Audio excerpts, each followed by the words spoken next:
तो दोस्तों फाइनली आज कावेरी इंजन को लेकर बहुत ही बड़ा अपडेट निकल कर आया है और आपको बता दें कि भारतीय वायुसेना प्रमुख की तरफ से अब एक ऐसा बयान दिया गया है जो कि यहां पर कंफर्म करता है कि कावेरी इंजन के ऊपर फाइनली यहां पर बहुत तेजी से काम करना स्टार्ट किया जाएगा और इस इंजन को बनाने में बहुत सारी मेहनत यहां पर की जाएगी जिससे कि ये इंजन हमारे फाइटर जेट्स के लिए कैपेबल बन पाए। और ऐसे में सच मानिए कि ये हमारा कावेरी इंजन ही है जो कि F414 यानी कि जो अमेरिकन इंजन है उसका अल्टरनेटिव साबित हो सकता है। आपको पता है कि हमारे स्वदेशी फाइटर जेट के अंदर इस इंजन का इस्तेमाल किया जाना है, जहां पर आपको बता दें कि तेजस MK2 के अंदर इसका इस्तेमाल किया जाएगा और उसके बाद में TEDVF और साथ ही एमका के अंदर भी इसका इस्तेमाल किया जाना है। तो दोस्तों आइए देख लेते हैं कि आखिरकार हमारे वायुसेना प्रमुख की तरफ से क्या यहाँ पर कहा गया है। क्या उनकी तरफ से कुछ ऐसे बयानों को यहाँ पर दिया गया है जिसमें ये दिखता हो कि क्या एक नए प्रोग्राम के ऊपर काम करना स्टार्ट किया जाएगा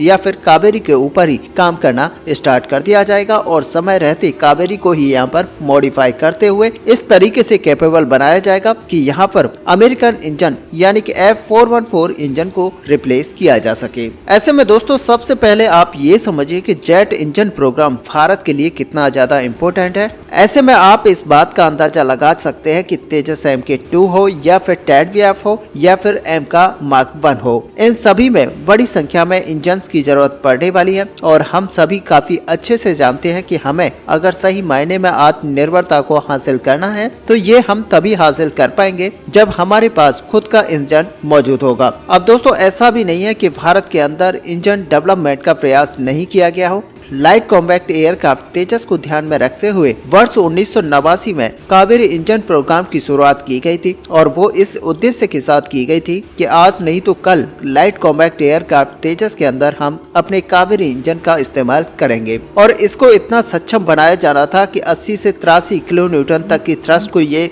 बनाने में कैपेबल हो जिससे कि हमारे तेजस MK1A के अंदर इसको इस्तेमाल किया जा सके। हालांकि आपको ये भी बता दें कि तेजस MK1A की जो मॉडिफिकेशंस और चेंजेस है उसके बाद में इसको ज्यादा पावर की रिक्वायरमेंट होती है, जहां पर ये बताया जा रहा है कि अब इसको जो रिक्वायरमेंट है वो करीब 85 किलो न्यूटन से ज्यादा की थ्रस्ट की होती है। और दोस्तों इसी के चलते हमारे कावेरी इंजन पर लगातार काम किया गया और इसके साथ में एक आफ्टर वार्निंग सेशन भी लगाया गया जो कि यहाँ पर इसकी थ्रस्ट को बढ़ाने में कैपेबल था, लेकिन फिर भी भारत इस थ्रस्ट को उतना नहीं बना पाया जितना कि भारत को यहाँ पर चाहिए थी। और ऐसे में जो सबसे महत्वपूर्ण पार्ट्स यहाँ पर देखे जा सकते हैं कि भारत के पास कुछ जरूरी इंफ्रास्ट्रक्चर की यहाँ पर कमी थी जिसकी वजह से ये इंजन समय पर नहीं बन पाया और न ही उतनी कैपेसिटी का बन पाया जितना कि भारत को यहाँ पर रिक्वायरमेंट थी। और ऐसे में आपको बता दें कि सितंबर 2008 के अंदर ही इस इंजन को तेजस प्रोग्राम से डीलिंक कर दिया गया था।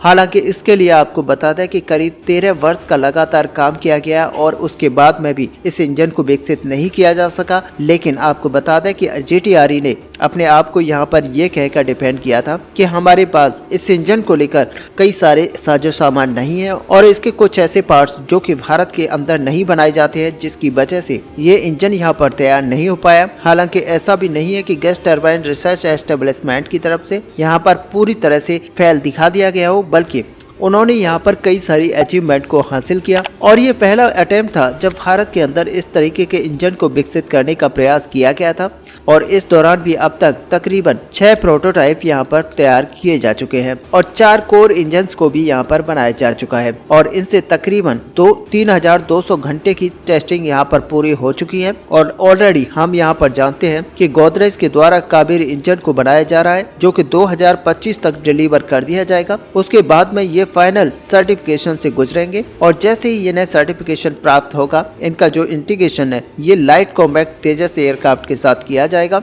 जहां पर पावर डेमोन्स्ट्रेशन मुख्य उद्देश्य यहां पर रहेगा। और ऐसे में यहां पर अनुमान ये लगाया जा रहा है कि आने वाले भविष्य में लाइट कॉम्बैक्ट तेजस एयरक्राफ्ट से इसको टेस्ट करने के बाद में एक नया आफ्टर वार्निंग मॉड्यूल यहां पर बनाया जाएगा जो कि तेजस की पावर रिक्वायरमेंट को पूरा करने में सक्षम होगा और ये भविष्य में जनरल इलेक्ट्रिक F404 इंजन को रिप्लेस करने में कैपेबल होगा। लेकिन दोस्तों यहाँ पर भारतीय वायुसेना प्रमुख की तरफ से इशारा किया गया है, ये इससे भी बड़ा है और भारतीय वायुसेना प्रमुख की तरफ से यहाँ पर बताया गया है कि भारत और अमेरिका के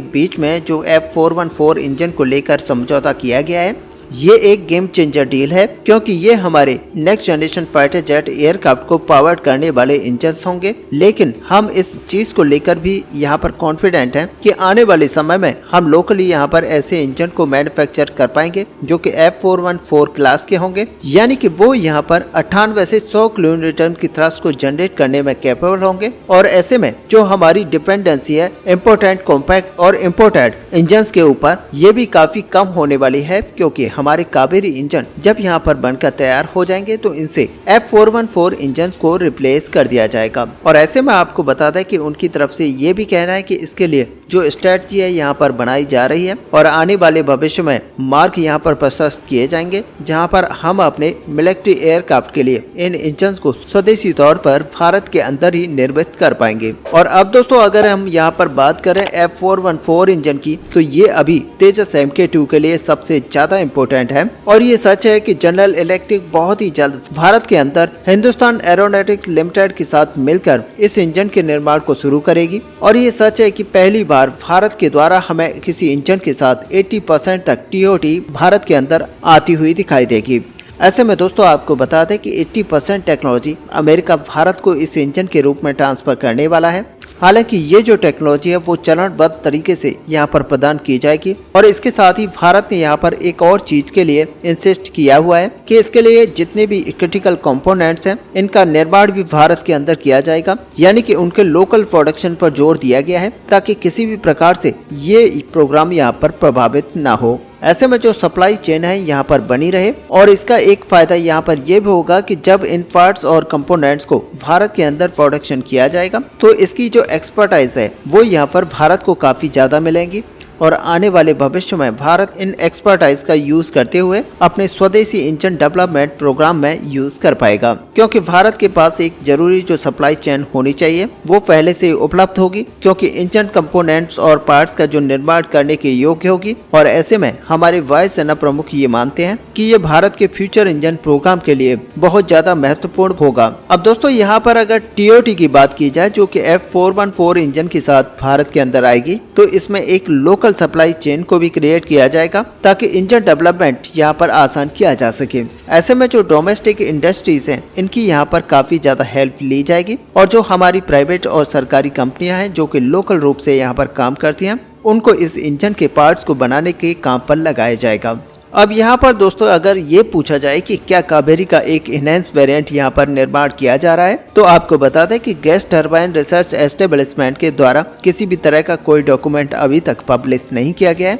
लेकिन भारतीय वायुसेना प्रमुख के बयान से यहाँ पर ये कंफर्म होता है कि अपग्रेडेड कावेरी मार्क 2 इंजन है। ये निसंदेह एक काल्पनिक प्रोग्राम नहीं है, बल्कि इसके ऊपर काम किया जा रहा है, जो कि गैस टरबाइन रिसर्च एस्टेब्लिशमेंट के द्वारा कई बार इस विषय पर बात की गई है कि वो एक अपग्रेडेड इंजन के ऊपर काम कर रहे हैं जो कि कावेरी का ही एक इनहेंस वेरिएंट होगा। और दोस्तों ऐसे में हम मान के चल सकते हैं कि कावेरी इंजन को इस समय एक प्लान के अंतर्गत मॉडिफाई किया जा रहा है। और ऐसे में भारत यहाँ पर कोशिश करेगा कि 90 से 99 किलोन्यूटन तक की जो थ्रस्ट है इस इंजन के द्वारा जनरेट की जा सके। और ऐसे में देखा जाए तो ये इंजन आने वाले समय में जनरल इलेक्ट्रिक के F414 इंजन का रिप्लेसमेंट यहाँ पर हो सकता है। दूसरी बात यह होगी कि भारत यहाँ पर जो एक्सपर्टाइज प्राप्त करेगा और साथ ही यहाँ पर भारत को जो एक्सपीरियंस प्राप्त होगा उसका इस्तेमाल आने वाले समय में भारत यहाँ पर कावेरी इंजन के ऊपर कर सकता है। और ऐसे में दोस्तों अगर देखा जाए तो जो इंफ्रास्ट्रक्चर साथ ही जो नॉलेज यहाँ पर गेन होगी उनका उपयोग हमारे कावेरी इंजन को डेवलप करने के लिए किया जाएगा। ऐसे में दोस्तों भारत के इस बड़े प्लान को लेकर आपका यहाँ पर क्या व्यू है, आप अपना व्यू हमें कमेंट पर लिखकर बता सकते हैं। साथ ही अगर वीडियो आपको अच्छी लगी हो तो लाइक और शेयर करना ना भूलें। मिलते हैं नेक्स्ट वीडियो में, तब तक के लिए जय हिंद, जय भारत।